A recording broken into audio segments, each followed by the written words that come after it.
Assassin's Creed Origins is one of the most well-known and well-beloved Assassin's Creed games. Releasing back in 2017, it represented a pretty major shift for the Assassin's Creed franchise, which has been welcomed by some and rejected by others. However, no matter where you stand on what Ubisoft has done with Assassin's Creed Origins is still one of their best-selling titles and is raved about to this day. But is the hype earned? Is Assassin's Creed Origins really still worth a playthrough in 2023, or is it a game that you should just skip? Let's take a look. But before I start the video, if you're new to the channel, consider subscribing if you enjoy Assassin's Creed content with notifications set to all so you never miss out on another upload.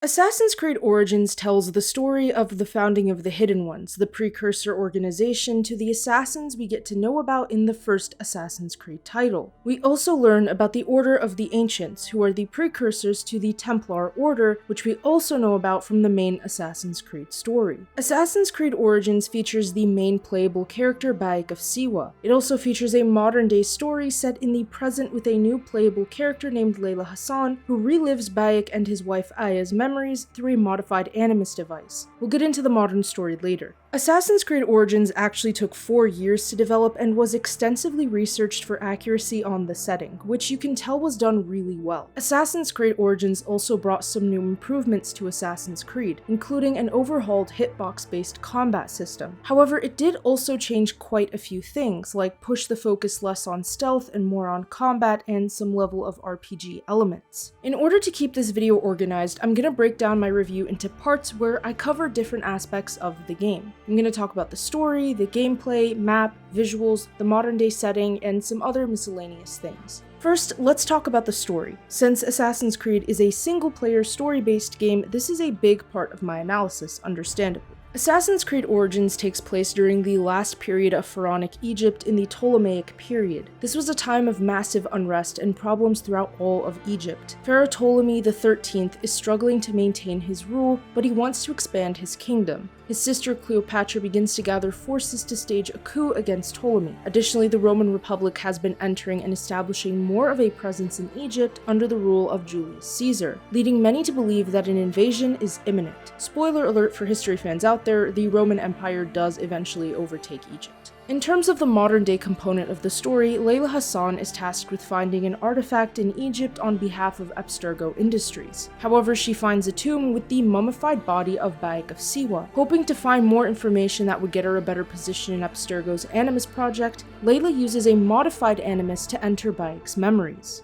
Bayek of Siwa's adventure begins in 49 BCE when he and his son Khemu are abducted by a group of masked men who take them to a vault underground. The men give Bayek a piece of Eden and try to force him to open a secret vault. In the struggle, Bayek ends up getting his son killed. Now hellbent on revenge, Bayek decides to track down the 5 men and assassinate them. Bayek heads to Alexandria to kill the last target, but the final target seems to imply that there are more of the group out there, and that Bayek's efforts are essentially futile. Bayek meets up with Aya in Alexandria, and the two turn to a man named Apollodorus for more information, who takes them to meet Cleopatra. Cleopatra explains that the masked men are part of the Order of Ancients, who were responsible for the coup against her and turning Ptolemy against her. Now, I can't really reveal too much of the story because that would be spoiling it, and you're here to know if you should play this game in 2023, not what the entire story is. But either way, the story of Assassin's Creed Origins has the elements that make most other video game stories effective, a underlying revenge plot. The revenge plot of Origins is mixed into the wider conspiracy of the Order of the Ancients and the idea of allies, enemies, and the difficulty of trust at the political level. The two main playable characters in the memories are Bayek and Aya, of course, and each character has their strengths and weaknesses. I've broken down Bayek's character quite a lot before if you want to hear more about it, but I'll give sort of a brief analysis here. Bayek is a very believable and realistic character. He's an honorable man who feels the sorrow of losing his son and wants nothing more than to get revenge. He's willing to go to any lengths and to do whatever must be done to obtain his revenge. He eventually forms the Hidden Ones with Aya.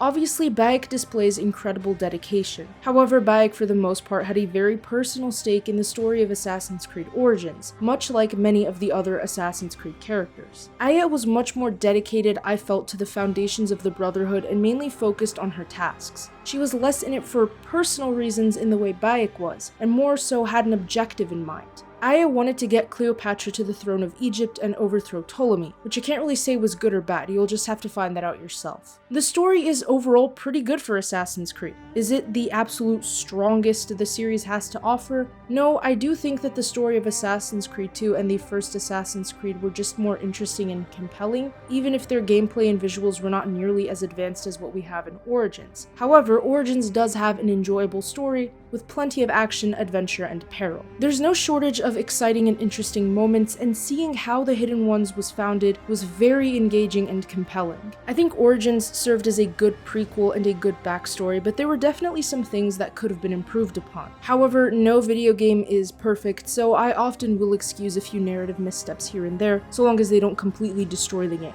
Moving on to the gameplay, Assassin's Creed Origins does feature gameplay that's different compared to the previous games. First, there's more RPG elements in Origins. The focus is less on stealth than in previous titles. Now, if you don't care much about the older Assassin's Creed games, then you may not care about this point. For others, this may be a deal breaker. I feel like Origins still maintained some level of stealth and it blended well, but it certainly could have been better. In terms of combat, which is obviously the biggest part of the gameplay, Origins moved away from the older paired animation system. Basically, Origins moved to a hitbox system, where players wield weapons and strike at anything within range. This allows them to hit and injure enemies, and there is a potential of missing your target. Older Assassin's Creed titles had a system where players engage with an enemy and combat would be dictated by predetermined animations based on player inputs and AI movements. Origins also has two melee attack modes, one that includes light but fast attacks, and the other that has heavy but slow attacks. Different weapons are made best for different melee styles. Weapons also have classes, with the best being legendary, and weapons can also be leveled up. The combat mix of Origins is actually pretty enjoyable and easy to pick up after some time. I found it quite fun to be able to use different types of weapons and figure out my best strategy with them. You can also equip different weapons to tackle different scenarios, which is important for sure. There's also plenty of tools that back up the stealth and assassination gameplay, including sleeping darts, poison darts, and fire bombs, which obviously isn't really good for stealth, but you get the idea. One of the most interesting stealth tools I used was poisoning assassinated bodies, which can infect any enemy that walks by them, and it can get rid of enemies without you needing to directly engage them. Eagle vision is not present in Origins anymore. Instead, you use an eagle companion and watch from above. So the range in which you can scan an area is much wider now. Some people may not like this, but I honestly got used to it, so I didn't really mind it that much anymore. You can tackle missions from either stealth or open combat styles. You can assassinate almost all enemies, but it depends on your level. If your level is too low, you may not be able to assassinate a certain enemy. But if your level is that low anyways, you probably shouldn't engage that particular enemy in the first place. Assassin's Creed Origins is an open world game, so you get to explore the map and engage with NPCs and play through side missions alongside the main quests. That leads me to the next section, which is talking about the map and visuals of Origins. Assassin's Creed Origins is one of the best looking Assassin's Creed games, with one of the most interesting maps in the series. A lot of the map is empty with a lot of desert, however, but the main cities and villages are very interesting and well designed. There's a lot of Roman influence on many of the cityscapes, including Alexandria, which was my favorite location in the game.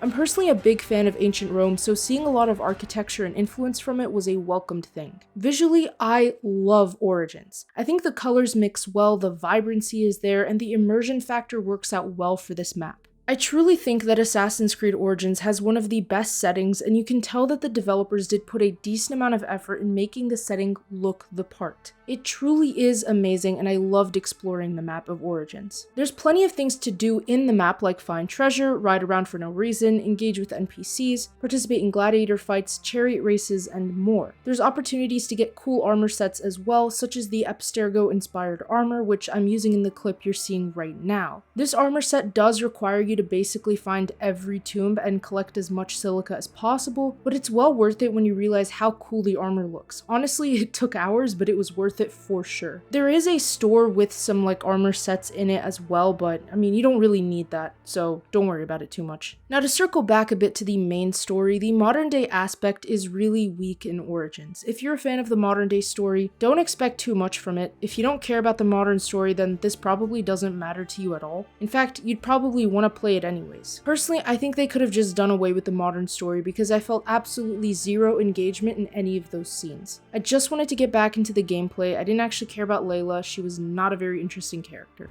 To be fair, the modern day story post Assassin's Creed is very weak, so I don't really want to spend too much time talking about this. I already did an in-depth analysis on how Ubisoft wasted the potential of the modern story if you're interested in that. A few things I personally didn't like about Origins were the parkour and assassination. I'm not saying they're the worst in the series, but I think the parkour was quite stiff and less expressive than what previous Assassin's Creed games featured. I did like that you could climb up almost all the surfaces in the game, which I think is much more useful. However, it wasn't as engaging as it used to be. The Hidden Blade is also a lot less engaging in this title. You can't really use it openly in combat anymore. You can only use it essentially when you're prompted to in an assassination sequence. I think that Ubisoft should have just left the Hidden Blade as a part of the combat. This part is something that doesn't make much sense to me, honestly. I also didn't really like how the story felt dragged out sometimes. There were some sequences that felt a bit boring compared to others. Also, some of the side missions were quite repetitive, but I guess that's what happens when you try to build a massive map and you need to fill it with whatever you can. Another thing I didn't like about Origins was the leveling up, which did take a long time, but I mean, you could level up through combat sequences, playing missions, exploring new locations, but still gathering XP is quite a time-consuming process. Overall though, I would definitely recommend anyone play Assassin's Creed Origins in 2023 or any year really. It's an experience that I think is certainly worth the time put into it. It's got plenty of gameplay to justify sinking hours into. It's also got a rewarding story and a fun gameplay loop. The combat was great, stealth was there, not as strong, but it was good, and the story was engaging. Assassin's Creed Origins is definitely one of the strongest Assassin's Creed titles. If you're a fan of the old or new or both, Origins is probably the best at delivering an experience for fans of all sorts of games, honestly. I do think that if you get a chance, play Origins, you won't regret it. And with that being said, thanks for watching. If you enjoyed the video, feel free to leave a like, comment, and subscribe with notifications set to all so you never miss out on another upload. Let me know what you think about Assassin's Creed Origins. Don't forget to check out my website and my military sci-fi series. The links to those, along with the links to my socials, are in the description below. And until next time, Symbiosis out.